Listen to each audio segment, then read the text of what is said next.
Waterparks.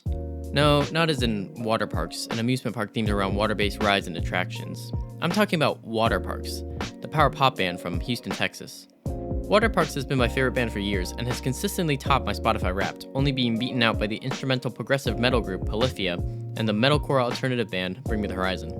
Turbulent was my most streamed song in 2019 at like 700 listens, and I've seen Waterparks live more times than any other band, and have met them at least 5 or 6 times. All Time Low actually introduced me to the band, as they supported them on their Last Young Renegade tour, which is also where I discovered the Rex. From that moment, I was hooked. Waterparks, the band, brought such a new vibrance and energy-filled sound into my tiny little emo ears, a sound I had never really heard before. It wouldn't be until their sophomore album, Entertainment, that they truly rose to my number 1 spot. Being in the top 0.001% of listeners, according to Spotify, I thought I would try to give my opinions and takes on the albums and rank them in order of my favorites to least favorites. Of course, my opinion means absolutely nothing, and you should listen to the releases on your own to form your own opinion about the band. My recommendation would be to listen to them with the lights off, headphones in, and some colored ambience lighting, era dependent, to fully immerse yourself in their music. Their third release, Fandom, and every subsequent release after is carefully crafted to be an experience, so be sure to listen to the album in its entirety, front to back, one playthrough. This is how the band has crafted these albums, so it will be the best possible listening experience. With that being said, let's get to the rankings.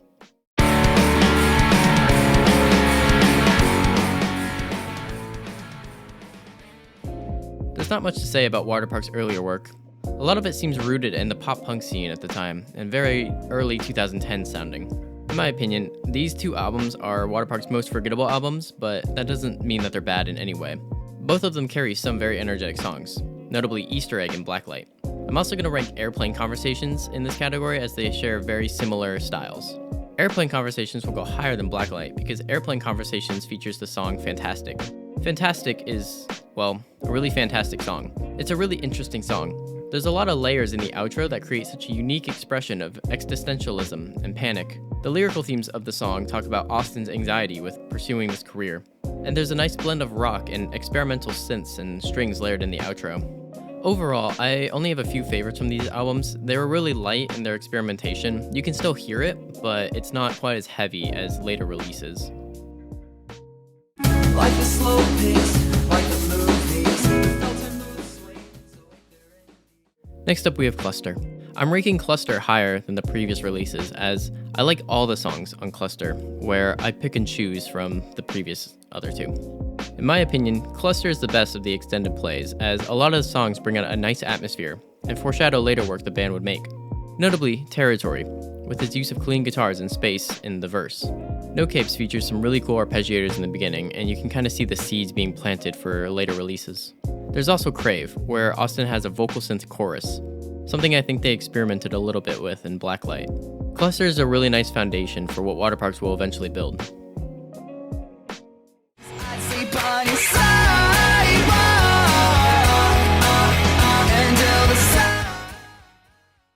Next up we have One, a collection of unreleased home demos. This isn't technically a commercially released album, but there's some really interesting demos on here that I wish that we could have gotten full releases for. Notably, Glitter Times, which is my personal favorite of all the demos. I love how sparkly and bright it feels. Lemonade is one of, if not the angriest Waterpark song that we've ever gotten. The sinister nature of the song lends nicely to other projects such as Intellectual Property or Fandom. You can really see where Austin drew inspiration from. Lastly, I'd like to note Last Heaven, a bright and synth-heavy pop song. A lot of these demos I think were going to be on Entertainment, but got scrapped for one reason or another. Don't look for me.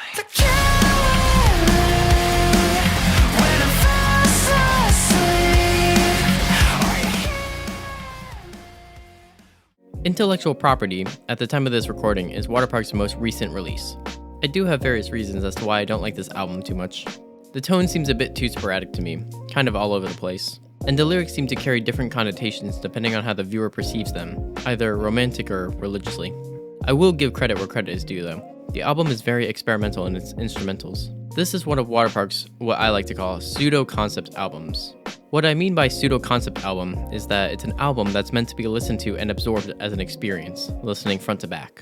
This is where the recommendation of a controlled environment with low colored light and headphones comes in.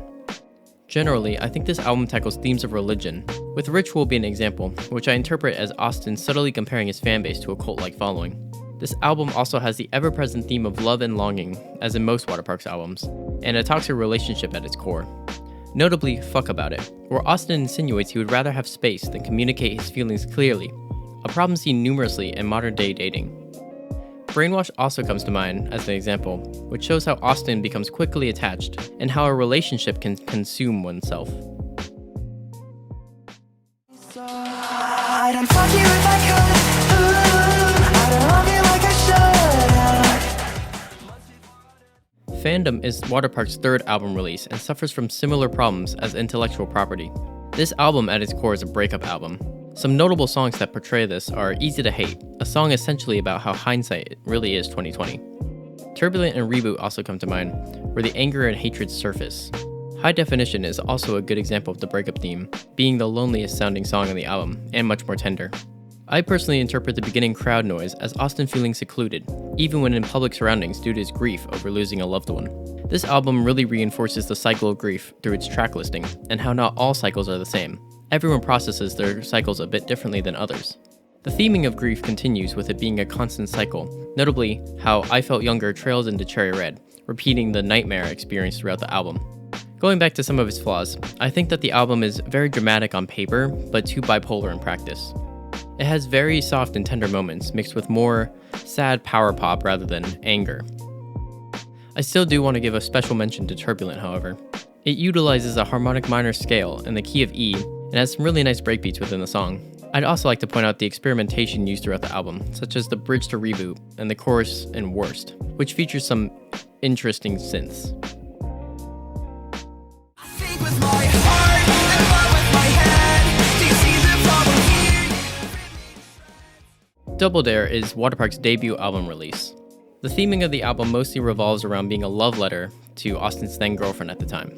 Almost half the tracklist is dedicated to her, with songs like Take Her to the Moon, one of Waterparks' more pop-oriented songs, Stupid for You, a fusion of goofy pop-punk energy with a power pop-inspired instrumental, and I'll Always Be Around, a synth rock closer that states Austin will, always be around, and stay true to his word. There are a lot of good little emotional moments sprinkled throughout this album, mainly Powerless and 21 Questions, two songs about the same person with similar concepts. Powerless leans more into captivation, whereas 21 Questions leans heavy into the overthinking, doubting, and late-night thoughts that can plague one's mind.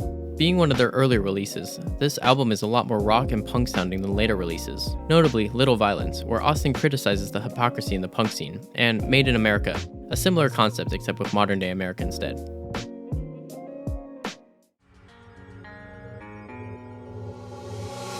There's nothing in my system, so I'm feeling what I feel for you. Entertainment is Waterparks' sophomore release. This is the album where Waterparks starts experimenting heavier with power pop. Some good examples of the power pop genre being utilized here are Sleep Alone, a complex fusion of genres spanning from hip-hop to standard rock. Rare, a good mix between what many think of as power pop, a dash of emo, and some pop-punk octaves.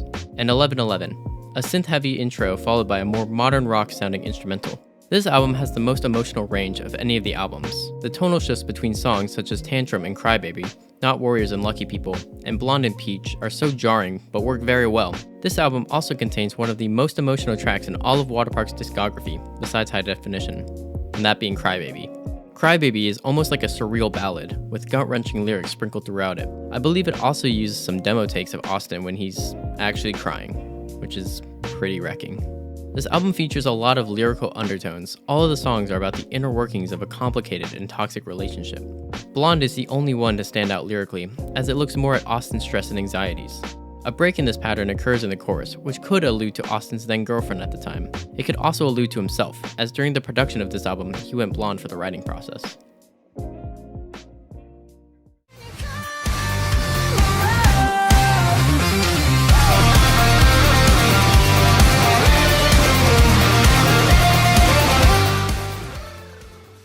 Finally, we arrive at Greatest Hits. There's a very good reason that this album is called Greatest Hits. Firstly, this album is what is described as a nighttime album by Austin, so it feels very dreamlike and surreal.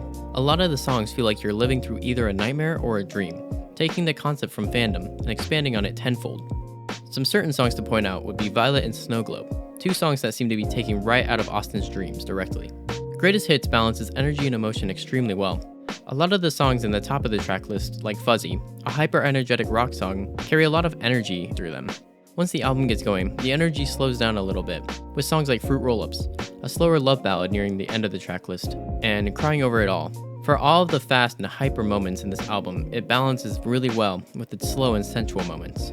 Greatest Hits is extremely experimental in its instrumentation, with songs like Secret Life of Me and See You in the Future, both being excellent examples. This is another one of their pseudo-concept albums, and is by far the best of the three.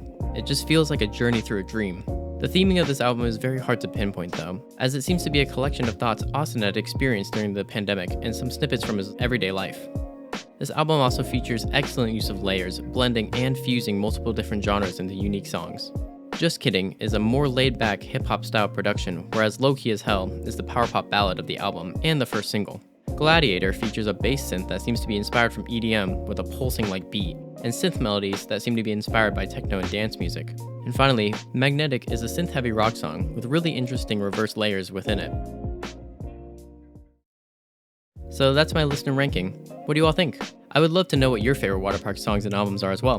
Do you think Blacklight is S tier? I don't know why you would, but please let me know if you do. Do any of these songs remind you of a time in your life? I would love to hear about what memories pop up when you hear that specific song or album. Thank you for watching this way too long video about my favorite band. If I've converted someone who has never heard of Waterparks into a fan of their music, then I've done my job.